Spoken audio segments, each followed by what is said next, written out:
ऐसा ही हम कुछ नहीं रहे, जो कुछ नहीं है, खाली करने वेले करने भेजी और कह रहे कुछ नहीं है। नमस्कार, हिमाचल तहलका न्यूज़ में आपका एक बार फिर से स्वागत है। मैं हेमंत राणा कैमरा पर्सन तरसेम के साथ आज आपको लेकर आया हूं एक उस जगह पर जहां वीरता, शौर्य, प्यार और ममता एक साथ देखने को मिलेंगी। ये कहानी है उस वीर की जिसने महज 24 साल की उम्र में अपने देश की रक्षा करते करते अपने प्राणों की आहुति दे दी। ये कहानी है उस बेटे की जो अपने माता पिता का एकमात्र सहारा था।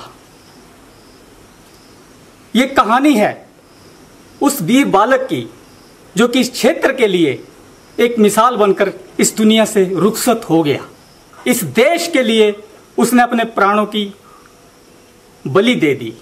उस वीर सपूत की कहानी जो कि उसके माता पिता ने अपने दिल के टुकड़े से संजो के रखी है, मैं दिखाऊंगा आपको कि किस तरीके से उनकी ममता और प्यार उस अपने बेटे के लिए किस तरीके से उनको संजो के रखा है।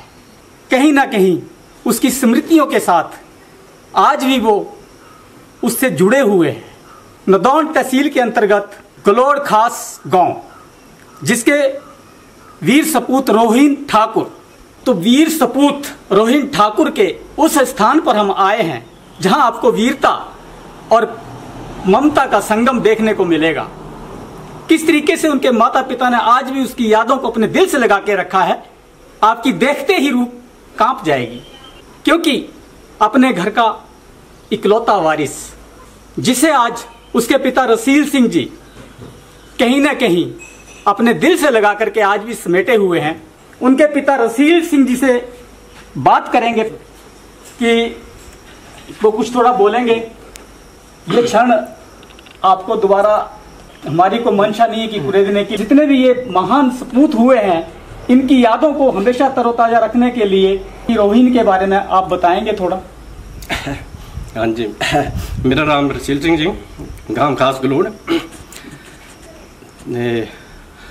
तहसील इं गलोड़ है वैसे नदौन। हाँ जी,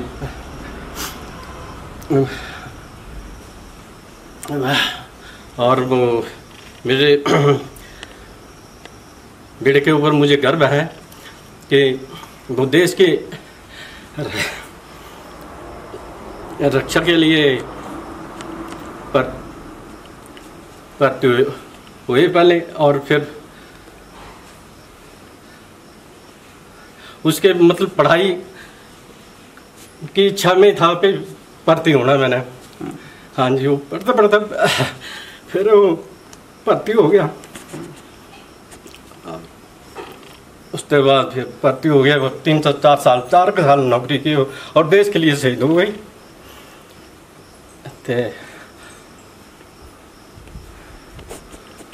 एक पिता का दर्द किस तरीके से आज उनकी जुबां पर छलक रहा है, इसको बयान करना हमारे लिए बहुत ही मार्मिक क्षण कह सकते हैं। लेकिन फिर भी हम आपको लेके चलेंगे। सर्वप्रथम ये जो स्कूटर है, कहीं ना कहीं रोहन इसके ऊपर बैठकर चला करता था, मार्केट में जाया करता था, कोई भी काम करा करता था। कि 1996 में वो पैदा हुए और उनकी पढ़ाई 2016 तक चली। उन्होंने ग्रेजुएशन की थी अनु कॉलेज हमीरपुर से। उसके बाद में वो रोहिन सन 2016 में 14वीं बटालियन पंजाब रेजिमेंट में भर्ती हुए। उसके बाद सन 2020 को जब रोहिन पुंछ सेक्टर में आगामी पोस्ट पर एक चौकी पर तैनात थे, तो पीएके की पोस्ट से फायरिंग की आवाज सुनाई दी, जिसको देखने के लिए रोहिन खुद ही वहां पर निरीक्षण करना उन्होंने शुरू किया। परंतु उसके बाद उन्होंने कई आतंकवादियों को मारा। उसके बाद लेकिन इतने लोगों से लड़ते हुए रोहिन वीर गति को प्राप्त हुए। क्योंकि उन लोगों की गोलियों से रोहिन बच नहीं पाए। ये जो घटना है, क्षेत्र में काफी दर्दनाक माहौल बना था, जबकि 2022 में रोहिन कुमार को सेना मेडल से सम्मानित किया गया भारत के राष्ट्रपति द्वारा। ऐसी ही कुछ यादें अब हम आपको दिखाएंगे कि एक छोटी छोटी बातें भी देखो, रोहिन के माता पिता ने उनको संजो के रखा है। ये रोहिन की वो किताबें हैं, ये वो कॉपियां हैं, कभी रोहिन ने इनके ऊपर लिखा है। ये वो पेन है, कभी रोहिन के हाथ में हुआ करता था। और थोड़ा बड़ा हुआ रोहिन, सेहत बनाने के लिए रोहिन बहुत ही उत्सुक रहते थे। और ये कहीं ना कहीं उसकी एक मिसाल है कि वो अपनी सेहत के लिए कभी भी कोताही नहीं बरतते थे। उसके बाद में यहां तक कि ये चद्दर, ये कपड़े और रोहिन के जितने भी शौक थे, जितनी भी वस्तुएं थी, इनका माता पिता ने संग्रह करके इस स्थान पर रखा हुआ है। आपको मैं ये भी बताता चलूं कि रोहिन के वो कपड़े, जब रोहिन शहीद हुए थे उस वक्त के भी कपड़े, साथ में उनकी जितनी भी ड्रेसें हैं, जितने भी कपड़े हैं, यहां भी उनके माता पिताजी ने खूब संजो के रखे हैं। और ये है रोहिन का आदमकद स्टैचू, बुद्ध, जो कि माता पिता ने उनकी याद में, उनका बेटा अमर के साथ साथ में उनके साथ रहे, ऐसा ही कुछ सोचकर इस स्टैचू का भी निर्माण उन्होंने करवाया है। उसके बाद जितने भी उनको मेडल मिले हैं, सेना के जितने भी मेडल मिले हैं, आप उनको भी देख सकते हैं। किस तरीके से उसकी यादों को संजोया गया है आप खुद ब खुद देख सकते हैं। रोहिन के वो रैकेट जिनसे वो चिड़ी बल्ला खेला कर सकते थे, रोहिन के वो बैट बॉल जिनसे वो क्रिकेट खेला करते थे, रोहिन के वो चश्मे जिनको वो शौक से पहना करते थे, रोहिन की वो हर एक वस्तु जिसका वो प्रयोग करते थे, एक एक वस्तु को संजो करके यहां पर उनके माता पिता ने रखा है। उनकी कहीं ना कहीं उनकी मधुर स्मृतियों को लपेट कर वो कहीं ना कहीं अपने पास ही रखना चाहते हैं, उनसे दूर नहीं जाना चाहते। और इसीलिए उन्होंने ये एक भव्य कमरे का निर्माण करके सारी वस्तुएं रोहिन की इस जगह पर संजो कर रखी हैं। मैं आपको दिखाता चलूं कि ये रोहिन का चित्रों की जुबानी कुछ जो है, उनका जीवन किस तरीके से दिखाया गया है। ये उनके स्कूल के दिन हैं।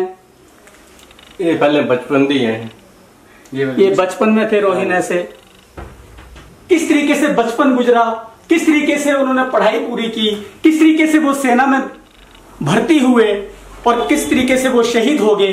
इसी बीच में कहीं ना कहीं उनके विवाह की जीवनी भी शुरू हुई थी, जो कि जिस दिन वो शहीद हुए 1 महीने बाद ही उनकी शादी थी, परंतु वह इस क्षण से काफी दूर रह गए, वह इस दुनिया को अलविदा कह गए। किस तरीके से वो अपना भक्ति भाव में भी लीन रहते थे, वो भी सारी वो पुस्तकें यहाँ पर संग्रह करके रखी गई हैं। एक एक वस्तु का जो संग्रहण है इस म्यूजियम में कर रखा है। और ये कहीं ना कहीं इस बात का श्रेय उनके माता पिता को जाता है। मैं आपको रोहिन की मम्मी से, रोहिन की दादी से, रोहिन की दीदी से, रोहन के जीजा से भी मिलवाऊंगा। साथ में उनसे भी जानेंगे कि उनकी स्मृतियों में किस तरीके से रोहिन आज भी वास करता है। तो हम आए हैं रोहिन के कमरे में, जहां उसका पूरा परिवार बैठा है।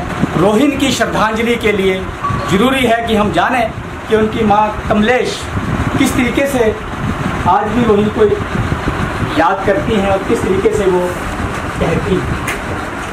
नमस्कार, कुछ बोलेंगे जी रोहिन के बारे में? तो यादें और कुछ नहीं रहा, जो कुछ नहीं है, खाली करने वेले करने भेजी है और क्या रहा, कुछ नहीं है।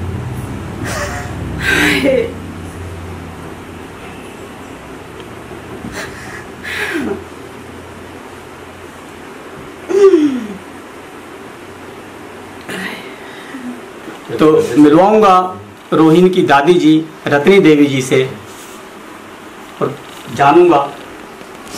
दादी जी प्रणाम। और रोहिन जी की दादी हैं आप? हाँ जी, रोहिन की दादी है। अच्छा, उनकी याद में आपने एक प्याले का भी निर्माण किया हुआ है। हाँ।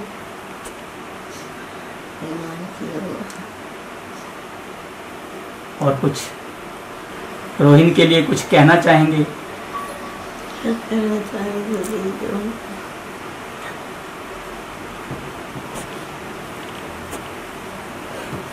चले गए छुट्टी ना कुछ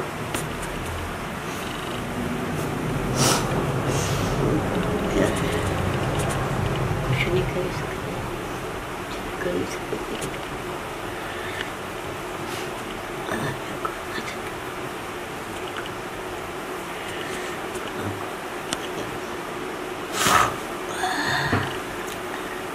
रोहिन की गए हुए को आज 3 साल हो गए हैं। मैं मानता हूं कि बहुत ही मार्मिक क्षण और ये जो समय आपने निकाला बहुत ही दुख में निकाला, और अभी भी उनके दुख को शायद ताउम्र आप भूल ना पाएंगे, लेकिन जिस तरीके से आपने उनकी यादों को संजो के रखा है, बहुत ही बड़ी बात है। रोहिन जैसे नौजवानों के लिए क्या संदेश देना चाहेंगे आप?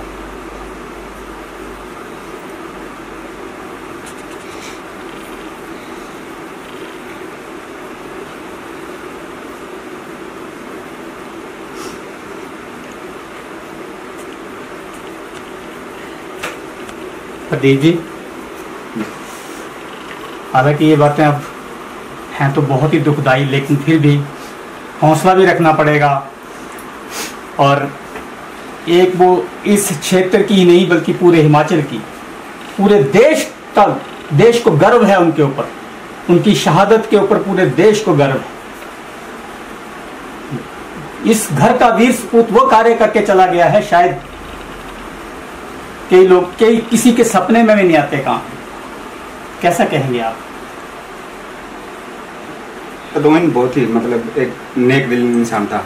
वैसे मेरे को 3 साल हुए थे उस टाइम फैमिली से जुड़े हुए, लेकिन मैंने अपनी ज़िंदगी में ऐसा लड़का नहीं देखा था।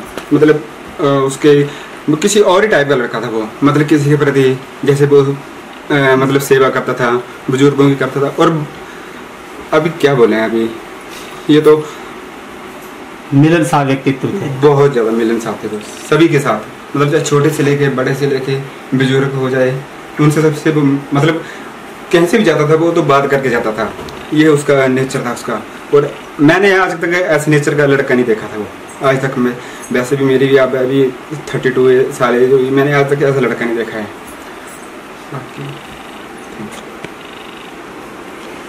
एक जवान उम्र में मृदुभाषी होना, कूल माइंड होना एवं सभ्य होना, यही फितरत थी रोहिन की। शायद ऐसे लोग इसी धरा पे नहीं बल्कि उस परमपिता परमात्मा को भी बहुत प्रिय होते हैं। कहीं ना कहीं शायद इसीलिए वो बहुत जल्दी उन्हें अपने पास बुला लेता है। और ऐसी ही मधुर स्मृतियों के साथ जो उनकी यादों को उनके प्रिय परिजनों ने संजो के रखा है, वो भी एक अपने आप में उनकी ममता को दर्शाता है। वीरता और ममता का ये जो संबंध है, कहीं ना कहीं लोगों के दिलों को ठेस तो पहुंचाता है। तो धन्यवाद सहित मैं हेमंत राणा, कैमरा पर्सन तरसेम के साथ, गलोड़ खास से।